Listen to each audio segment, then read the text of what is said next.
Praise the Lord. Hallelujah. Bolo Yesu Masih ki Jai. Amen. ദൈവമക്കളെ, ഞങ്ങളിപ്പോൾ ഒറീസയിൽ കൂടി ഇങ്ങനെ യാത്ര ചെയ്തുകൊണ്ടിരിക്കുകയാണ്. നമ്മുടെ രാംപൂരിന് അടുത്തുള്ള നുൻപൂർ ഗ്രാമത്തിൽ നമ്മുടെ രഹബോത്ത് പ്രോഫറ്റിക് മിനിസ്ട്രീസിൻ്റെ ചർച്ചും പ്രവർത്തനങ്ങളും ഒരിക്കൽ കൂടി ഒന്ന് വന്ന് കാണാനും നമ്മുടെ ഗ്രാമത്തിലെ ദൈവമക്കളും ഒക്കെ ആയിട്ട് അല്പസമയം സ്പെൻഡ് ചെയ്യാൻ വേണ്ടിയാണ് ഇപ്പോൾ ഞങ്ങൾ ഒറീസയിലായിരിക്കുന്നത്.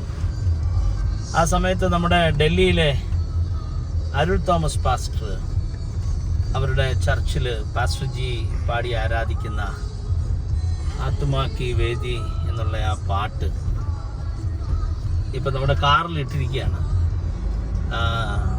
ഒരു അസാധാരണമായ ദൈവസാന്നിധ്യമുള്ള ഒരു പാട്ട്.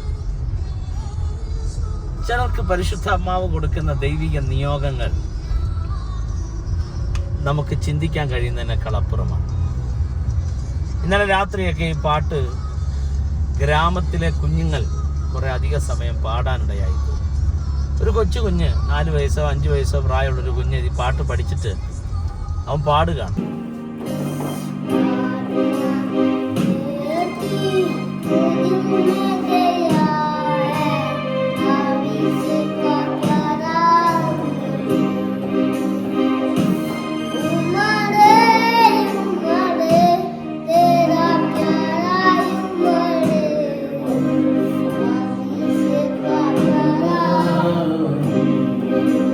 ആ ഗ്രാമത്തിൻ്റെ പ്രത്യേകതകളെന്ന് പറഞ്ഞാൽ അവിടെയെങ്ങും ഇലക്ട്രിസിറ്റിയോ അങ്ങനെയുള്ള നമ്മൾ പറയുന്ന നന്മകളൊന്നും ഇല്ലാത്ത കുറേ ഗ്രാമങ്ങൾ. എന്നാൽ ഇപ്പോൾ അവിടെയൊക്കെ ഇലക്ട്രിസിറ്റി ആയി തുടങ്ങി.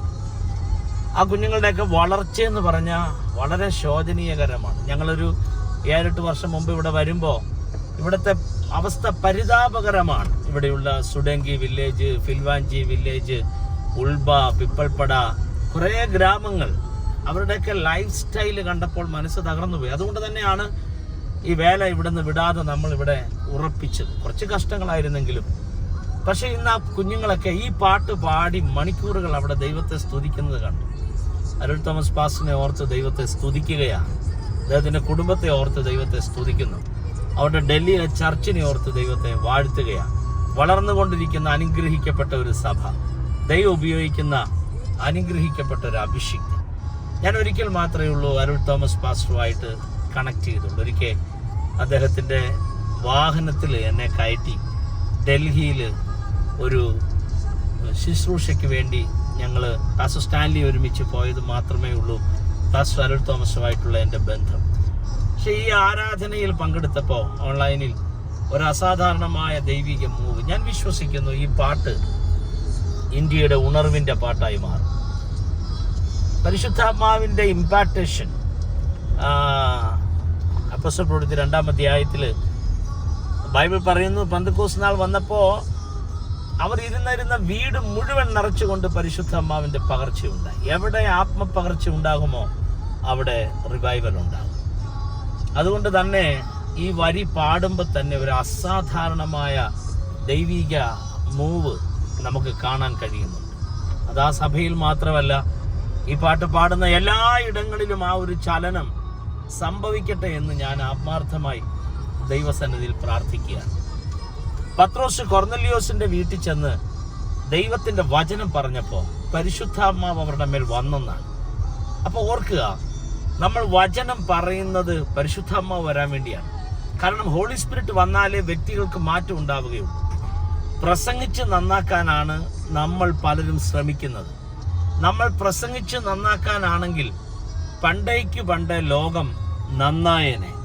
ബട്ട് പ്രസംഗിച്ച് ഒരിക്കലും നന്നാക്കാൻ കഴിയുകയില്ല.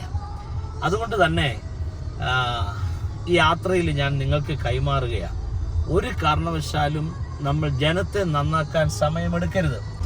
നമ്മളല്ല ഒരാളെ നന്നാക്കുന്നത്, പരിശുദ്ധാത്മാവാണ്. അതുകൊണ്ട് നമ്മുടെ സന്ദേശങ്ങൾ, നമ്മുടെ പാട്ടുകൾ പരിശുദ്ധാത്മാവിൻ്റെ പവർ റിലീസ് ചെയ്യത്തക്കവണ്ണമുള്ള വഴി ദൈവം തുറക്കുന്ന റൂട്ടിലുള്ളതായിരിക്കണം. അതുകൊണ്ട് നമ്മൾ സെലക്ട് ചെയ്യുന്ന പാട്ടുകൾ, നമ്മളുടെ സന്ദേശങ്ങൾ പരിശുദ്ധാത്മാവിനെ അകറ്റിവിടുന്നതാകരുത്, പരിശുദ്ധാത്മാവിനെ സ്വീകരിക്കത്തക്കവണ്ണമുള്ള പാട്ടുകളാകണം. പണ്ട് നമ്മുടെ അപ്പച്ചന്മാരൊക്കെ കേരളത്തിൽ പാടിയ ഒരു വരിയുണ്ട്, തീ കത്തിക്ക എന്നിൽ തീ കത്തിക്ക. ആത്മാവിന്റെ തീയെക്കുറിച്ച് പാടിയ പിതാക്കന്മാരുണ്ടായിരുന്നു. എന്തോ ഇന്ന് വന്നപ്പോ തീ എന്ന് കേൾക്കുമ്പോ തന്നെ നമ്മൾ ജഡത്തിൽ ഫയറാകാൻ തുടങ്ങും. അല്ല, ഉണ്ട് പ്രിയപ്പെട്ടവരെ, ആത്മാവിന്റെ സ്പർശനം തീ പോലെ വന്നതാണ് മാളികമുറിയിൽ. പരിശുദ്ധാത്മാവ് തീയല്ല, പരിശുദ്ധാത്മാവ് തീ പോലെയാണ്. പരിശുദ്ധാത്മാവ് കാറ്റല്ല, പരിശുദ്ധാത്മാവ് കാറ്റ് പോലെയാണ്. അതെ, പ്രാവല്ല, പ്രാവ് പോലെയാണ്. ബൈബിൾ അങ്ങനെ പറയുന്നു. അതുകൊണ്ട് എങ്ങനെ പരിശുദ്ധാത്മാവിനെ സ്വീകരിക്കാൻ മനസ്സ് വെക്കുമോ അതുപോലെ സ്വീകരിക്കാൻ ആഗ്രഹമുള്ള സകലരുടെ മേലും ദൈവത്തിന്റെ പരിശുദ്ധാത്മാവ് ഇറങ്ങിക്കൊണ്ടിരിക്കുന്ന ഒരു സമയമാണ്. ഒരു കാര്യം സത്യമാണ്, ആന്റി കൺവെർഷൻ ബില്ല് കൊണ്ടുവന്ന് ഇന്ത്യയിൽ ജലസ്നാനത്തെ ബ്ലോക്ക് ചെയ്യാൻ പറ്റും. ബട്ട് ആത്മസ്നാനത്തെ ബ്ലോക്ക് ചെയ്യാൻ പറ്റിയ ഒരു ബില്ലും ഒരുത്തനും കണ്ടുപിടിക്കാൻ ഒക്കത്തില്ല. കാരണം അതിനേക്കാൾ അപ്പുറത്ത് വെളിപ്പെടുന്നതാ ദൈവത്തിന്റെ പരിശുദ്ധാത്മാവിന്റെ പവർ. ഈ പാട്ട് കേട്ടാട്ടെ.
എല്ലാ ദൈവമക്കളും ദൈവസന്നിധിയിൽ പ്രാർത്ഥിക്കുക, പരിശുദ്ധാത്മാവിന്റെ ശക്തി സഭയുടെ മേൽ ആവസിക്കേണ്ടതിനായി.